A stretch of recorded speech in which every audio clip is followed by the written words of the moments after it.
Next is this is an interesting one from Forrester Grillo, and the subject is tough guys. Hey K100, in the latest Reliving the War by Wrestling Bios, he reviewed the Nitro that the first Bill Goldberg versus Scott Steiner match. I remember this too. This was in Sacramento, right? It was a good show too. Scott Steiner was a notorious hothead, legit, and while Bill Goldberg is one of the biggest self-marks in wrestling history, was also well known for working stiff and thinking of himself as a big tough guy. My question is, from your memories, how did Goldberg and Steiner get along backstage? I simply cannot imagine Goldberg being dumb enough to act like a tough guy backstage with Steiner, and did they have any heat? Now I know they had to have heat, okay? Because I know Scott Steiner was not happy about Bill breaking his face. Remember when he punched him in the face and he broke and he had to wear he that mask. had to wear that mask, okay? But Steiner, was very. When they came backstage, I saw they said that's cool, it's cool. But come on, Scott Steiner. But I'll say this, Goldberg had to have a meeting with Brad Siegel and his lawyer and Vince Russo and stuff thing because Goldberg did not want to put over Steiner because he told Russo that's not believable.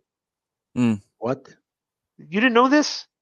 No, had his ego gotten so big that he thought that he couldn't do a job for Steiner at that time?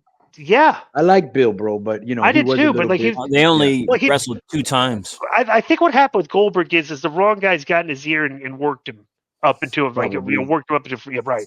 But it should be a privilege to lose to Scott Steiner, bro. He's one of the best to ever do it. Well, he didn't think so, and young Scott Steiner was a beast. Yeah. There was nobody on his level. I couldn't believe it when Russo told me that story. So with Goldberg, you may have heard this from Raven, but when he had the big match on Nitro with Raven was helping put the match together, of course, and he said to Bill, like, all right, I'm going to do this, and then we're going to hit you with the stop sign, and then you'll sell, and then you'll come. And Goldberg's like, well, I don't sell. And Raven's like, well, you got to sell. You know what? Just pretend you're in a real fight, and you just got hit. I wouldn't sell in a real fight either, is what Goldberg told himself. Right. Raven's like, I don't know. I give up. Right. Next is from Gary Hans. The subject is, Am I a Mark? Will Ospreay's been openly talking about his plan to come to an American company full-time in 2024. And also on Twitter lately, Ospreay and Seth Rollins have been calling each other out. Now, am I just being a total mark and falling for two wrestlers, likely buddies, just having a running joke online? Do you think it's possible that Ospreay has or will sign with WWE and the plan for Rollins versus Ospreay is one? P.S. Could Seth Rollins' back injury angle backfire? He's been working on these great matches lately with Sami Zayn, Drew McIntyre, and Shinsuke with the angle that he's working with a bad back. So during his matches, he keeps taking all these crazy back bumps, and couldn't that actually lead to a genuine back injury? Again, I'm just a mark, so I don't know any of this stuff. He's doing stuff that he feels is safe. Well, here's the thing with that back injury. If you're going to take crazy bumps, people are going to say, well, I thought his back was so to give it legitimacy, you should have somebody hurt him, let him go up for about a month or two, and then you can come back, and say, hey, I'm recuperated or whatever. But they could be having a joke at the fans' expense, but why would you be doing that with somebody if you're going to another company? Well, they had a real back and forth in 2019, and I think now it's probably just messing with the fans. But that's just what I think. Well, if Ospreay goes there, I'm sure his first run will be with Rollins for the world title and probably win it. That's what it should be. Yeah, that's bro, the kid. He absolutely should be going to WWE. That's like to me, and this is no knock on him, but he's 36 now or 37. How old is Kenny Omega, Joe? Can you check? Yeah. I think. And he's been going at it for a long while and a very hard style. I think right now, this guy's the best wrestler. Kenny's 40. He's 40. And how old is Ospreay?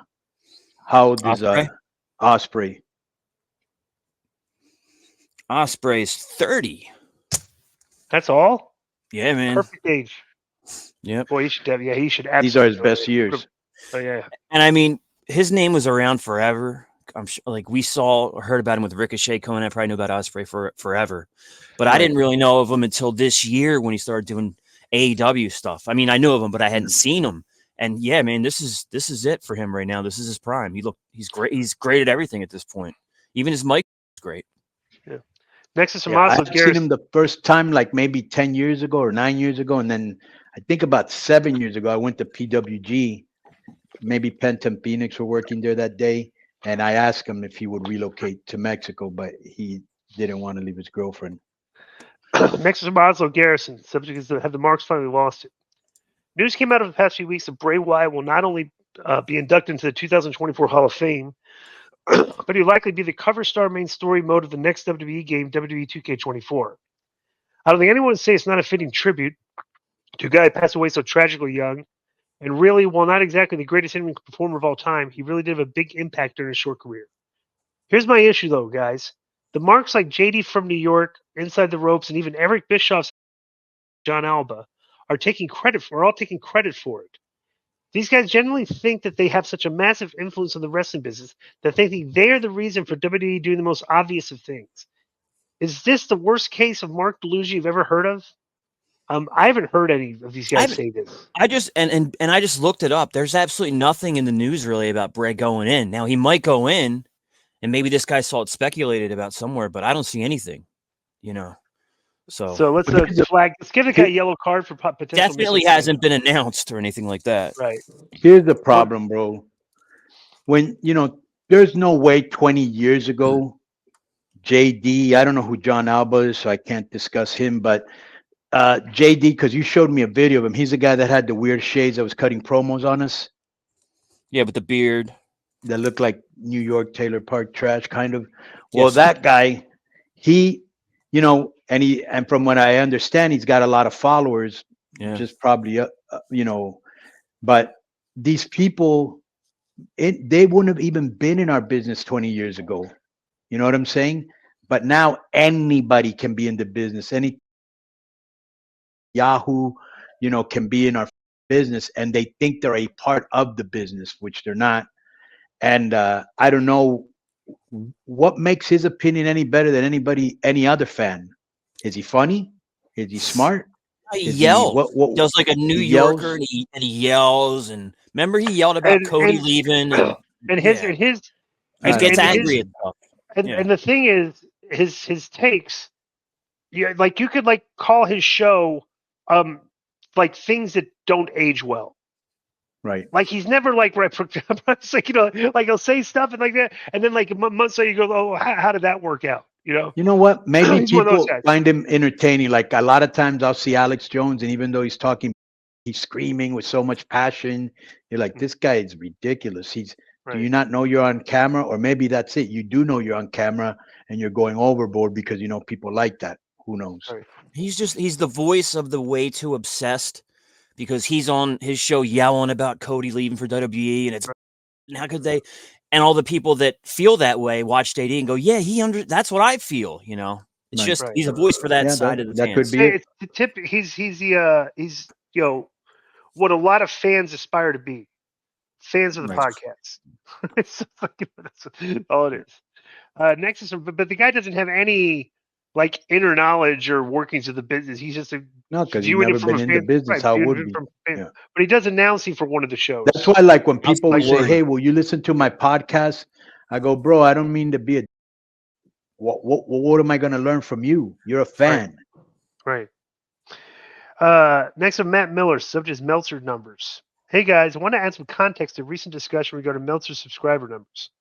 For what it's worth, I remember reading somewhere during the Attitude Era. Readership peaked at around 10,000, which, if you think about it, is $100,000 a month, an incredible revenue. Also, remember, Joe, look this up. I don't know if these things are true. Look up Dave Meltzer's net worth. Okay, but this guy's email is based off the fact that we talked about this before. And remember, I told you guys that there's usually between 5 and 8. Yeah, so that's what he's giving us clarity on. Well, 10,000 in the Attitude Era is accurate. It's got to be way more now. Right? No, it's 5 to 8. 5 to 8. Are you so that's accurate?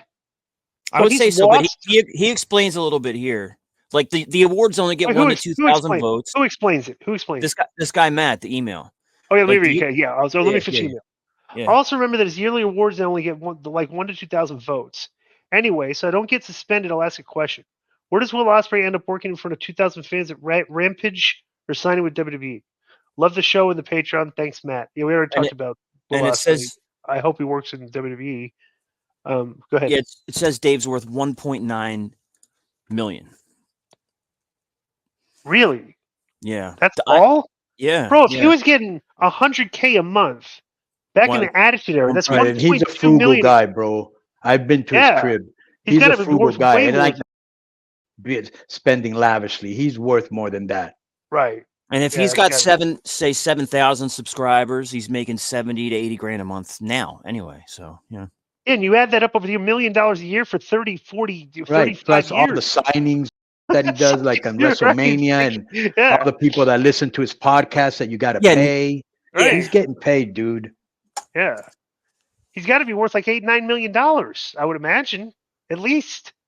But I think from the Attitude Era on, I'm sure his numbers went way up. But you got to, before that was kind of just on the fringes. Not too many people knew about the Observer until the internet. Really did. Everybody in the in the business, fans really, except the really hardcore. Well, why would you be reading it if you're not a fan? Yeah, I like movies, but I'll read the Wrestling Observer.